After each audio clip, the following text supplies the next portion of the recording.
I wanted to start off by giving the microphone to a Tunisian activist who is here in the room, just to give us an update on what's happening there.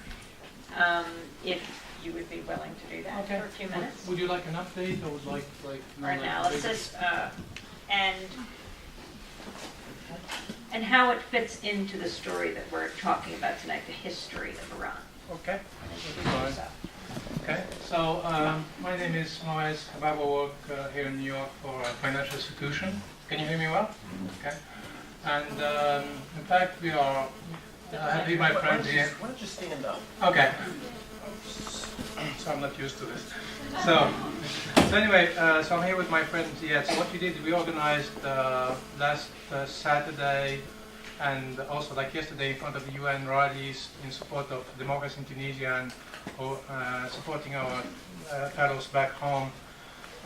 So in terms of how it fits with it, I see like a lot of parallels in terms of actually what's happening in Iran. What happened in Iran, what's happening in Tunisia right now. So for instance, one thing that kind of that's really in many Tunisians' mind was the night of the 14th of January when Ben Ali flew to Saudi Arabia. At one point there was a constitutional void that could have allowed him to go back to the country, and I think it's for all Tunisians. That was for us our biggest fear.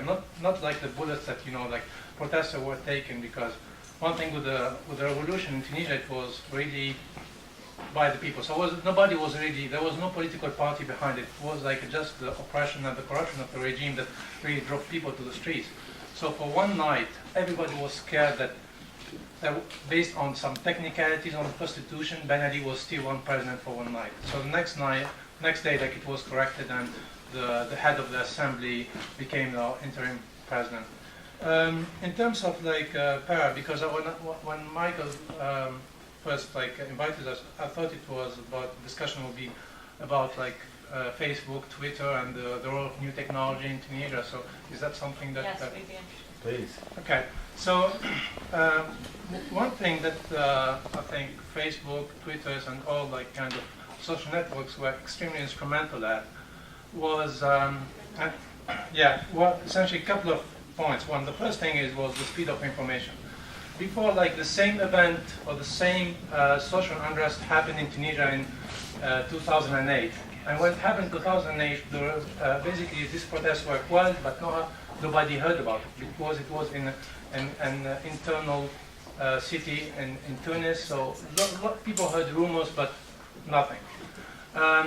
2010, the whole story started when an educated graduate has actually self-immolated himself in fire, and then that kind of awakened the national conscience of all Tunisians. So eventually, had this protest kind of died in its beginning, probably like Tunisia wouldn't be like free today. But what happened is Facebook had to keep the movement alive. So for instance, like personally, the first time I got involved in this, when I saw actually the lawyers taking the streets of Tunisia and actually talking openly, which is something that didn't happen for almost like 20 years.